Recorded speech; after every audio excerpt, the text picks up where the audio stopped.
Hey guys, so for today's Remember When, I'm interviewing myself, and instead of doing a Remember When, I think I'll do a Remember Why. At this time of year, it gets really disheartening some days to be working in retail. People can be really mean. Our customers are rarely mean, but sometimes you'll get the odd non-musician in who's can be not the greatest. In addition to that, it's been kind of ridiculous in this industry the last year or so how many changes there have been, especially in the Canadian market, with distribution and brands and basically everything. This morning, the reason I thought to do this video is this morning an email came from the editor-in-chief of Music Trades magazine, and the headline to his article was, "Cheer up, things are always desperate." In his article, he went on to talk about how in World War I things were desperate, World War II things were desperate, the Korean War, manufacturing basically stopped overseas, and et cetera, et cetera, et cetera. And then the recession and everything. So this industry always is a little bit desperate because it's not an essential. You don't need a guitar. You don't need new strings for your guitar.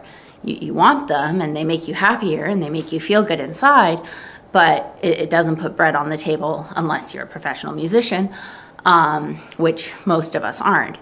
So the why behind it all is why on earth do I'm 31, why do I want to spend the rest of my life in this industry where things are always desperate, where things are always divergent, where nothing's going to stay the same, where everything is always going to be uncertain and a little bit different day to day, year to year, month to month, especially in the Canadian market with our competitors in the States being so much more powerful money-wise. They have more money than we do because they have a bigger population, so they get more distribution rights, et cetera, et cetera, et cetera.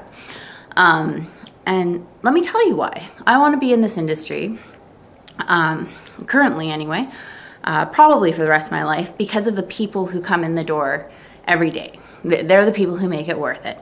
The students who come into the lessons, the students who performed at the concert over the weekend, Bob, who comes in every morning and just chats and has a coffee. The teachers who come in, the progression we see in them, the school teachers who come in, the ability that we have to reach out to the community and try to make it a happier place. Music really is a balm for the soul. And when the world at large and the industry in particular are going through these constant shifts, I feel like it's important that there be some stability. So I want to make it, I have made it my life goal. I want to continue to be a place where people can come and know that they're going to be treated fairly, they're going to be told the truth, and they're going to have honest communication back and forth about what they need versus what they want versus what they can maybe afford, and as well as what education path is best for creating the future generation of musicians.